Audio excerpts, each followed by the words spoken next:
If you clicked on this video to find out how to put a tampon in, you are in the right spot. I'm going to walk you through this step by step. And if you are nervous, just know that every person alive was nervous the first time trying to put a tampon in, so you are not alone. And don't worry, you got this. I'm going to take you through it step by step. But first, let me introduce myself. My name is Diana. I'm a physician assistant. I specialize in women's health and gynecology. You're watching in the pink, and if you're new here, in the pink means good health and spirit. So if you like being healthy and happy, click subscribe, because you are in the right place.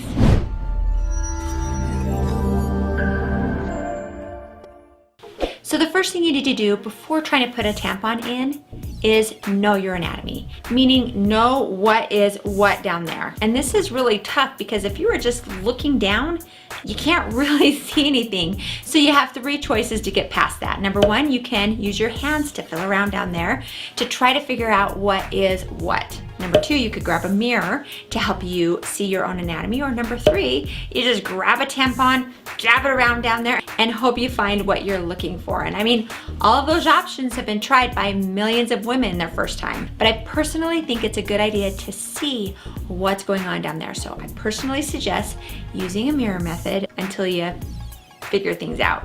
And when you look down there, I want to explain what you were seeing, because unfortunately, you don't always look like what the anatomy book drawings look like. I'm going to help you figure this out. So basically, there are three holes down there. You have the hole where the pee comes out. This is called the urethra. You have the hole where the poop comes out. This is called the anus. And then finally, the hole where the menstrual blood comes out and the tampon goes in, and that is called the vagina. Now, most people have a pretty good idea of where the poop comes out. We all have experience with that multiple times a week, hopefully. Then you have this little bridge of skin called the perineum. And then you have this area. This is called the external genitalia, and here are basically the two other holes, but they're kind of covered up by your vaginal lips. These are the flaps of skin that you feel when you wipe after going pee. They are called your labia majora and your labia minora. The majora are the bigger ones that are more on the outside, and the minora are the smaller, more fleshy ones that you might feel inside the majora, or in between the majora. And in between the two smaller lips are your other two holes. So your urethra, where the pee comes out, and your vagina.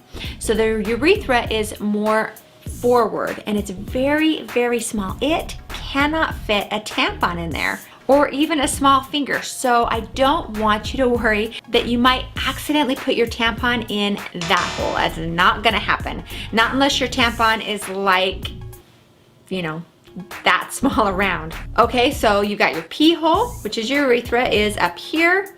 Your poop hole, or your anus, which is way down here. And then in the middle, you have your vagina. And this is where you want your tampon to go. Now, when you look in the mirror, you might not see an obvious hole where your vagina is. Some women do, and some women don't. And the reason is that around the opening of the vagina, you have a muscle that keeps the vagina closed. And that muscle has to relax in order for the tampon to go in. Some women might also have a small piece of skin that covers part of the vagina, and that is called the hymen. Now, that small piece of skin is often broken long before you've ever tried to put a tampon in. Activities like riding a bike or horseback riding or sports can all unintentionally rupture that. That doesn't mean that you're not a virgin just because that happens. It's actually pretty common for that piece of skin to rupture before you ever have intercourse. But if it's still intact, that might cover or hide the opening of your vagina. Now, after you've had a baby, or even after you become sexually active, the opening of the vagina might appear a little bit more open, but not always. But back to your tampon. At this point, as you look in the mirror, you might not see an obvious opening for the vagina, but here's how to find it. So you remember that bridge of skin that I told you about earlier? That's called the perineum, that goes between your anus and your vagina.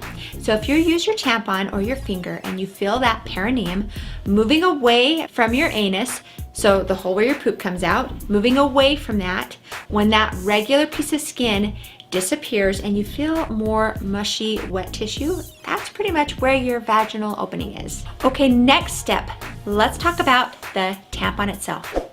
So you can either have a tampon with or without an applicator. It's up to you. But if you want to use an applicator, this is what it looks like. The applicator simply helps you to put the tampon all the way into your vagina, basically making it so you don't have to use your finger to do it.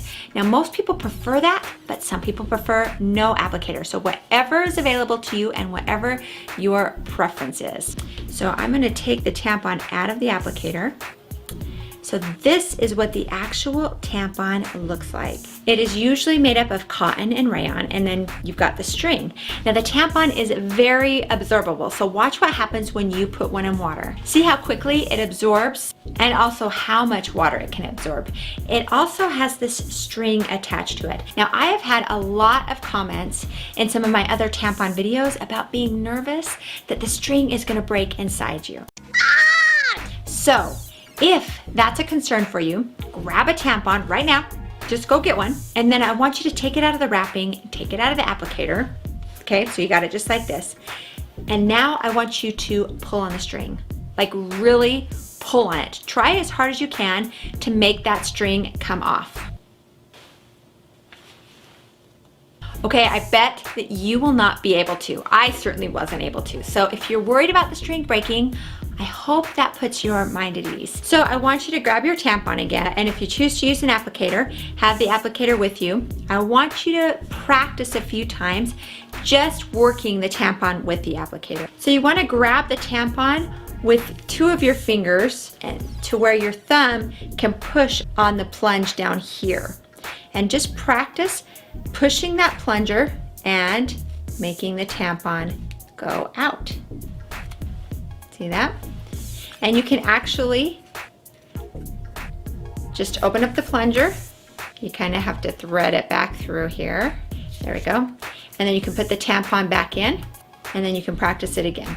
Just do it a few times to be able to get a hang of what it feels like to depress that plunger and push the tampon out. Okay, so now that you know where the tampon goes and how the tampon and the applicator work, let's move on to step number 3, and that is picking the right tampon for you. Because there are big ones and there are small ones, and there are ones that are a little bit shorter and ones that are a little bit longer. My advice is that if this is the first time that you're putting a tampon in, pick the very smallest that you have. I don't care if you're on a very, very heavy flow day. For the first few times, it's just a matter of practicing the motions, practicing what it feels like, and believe me, you're gonna wanna use the smallest tampon that you have.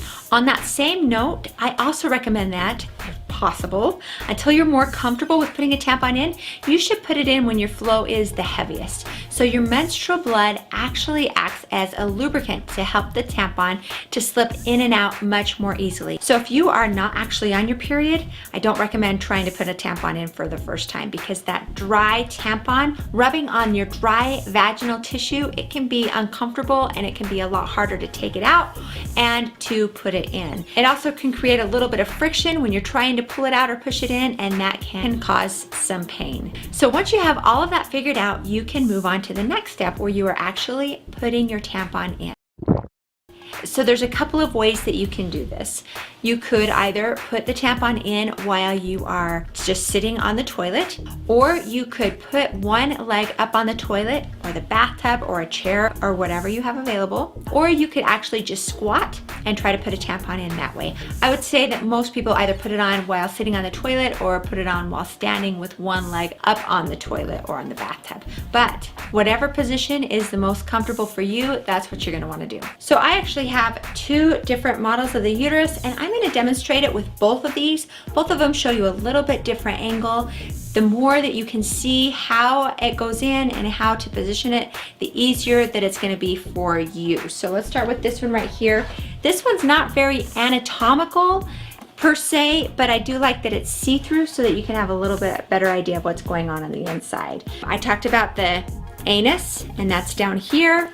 The urethra, which is really more up here, and then right down here is the vagina, right in there. So when you put a tampon in, you want to hold the tampon like I told you, and you want to find the vaginal opening. And like I mentioned before, a good way is to feel that perineum, that skin in between your anus and your vagina, and then move up towards your front. When you feel that drop off, that mushy tissue, that is where your vaginal hole is. Once you feel that, then you want to push the tampon in about 45 degrees. So you're pushing it in towards your low back. And you want to go all the way till your fingers touch the vaginal opening. Once you have it in that position, then you use your finger to push the plunger down and make sure it goes all the way in. And then you pull the plunger out. Now, you want to be careful when you're pulling the plunger out that you don't have a hold of the string too, because if you pull it out and you accidentally have a hold of the string, you might pull the tampon right out with it. I'm going to demonstrate now on this model. This doesn't have all the other anatomy on it. This is just your uterus and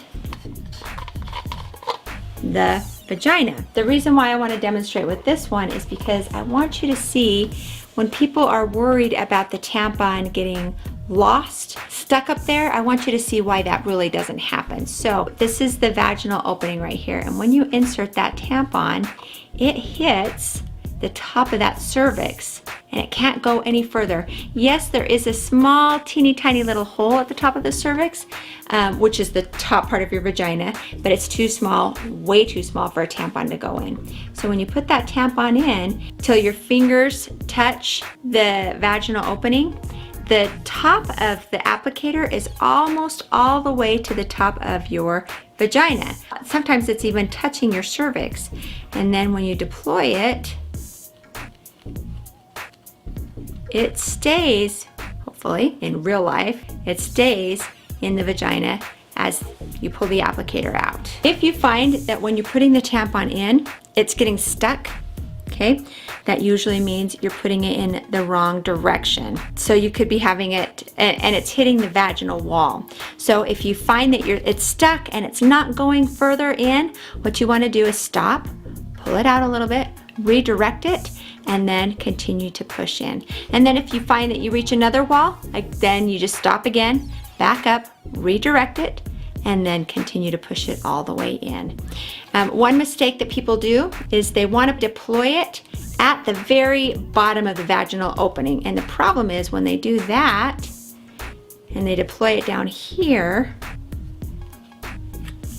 then the tampon is halfway in and halfway out of the vagina. And that is super uncomfortable. I can't stand it when that's going on. So when that happens, you have two choices. You can either just pull it out and try again, or if you're comfortable, you can wash your hands and then just take one finger and push it all the way up, whatever you're comfortable with. And I forgot to mention, before you put your tampon in, make sure to wash your hands, just because sometimes your hands do touch around the vaginal opening. You don't want to be doing anything that could introduce bacteria into the vagina. So wash your hands before you start putting a tampon in, and also wash your hands afterwards too. So I hope that was helpful for you.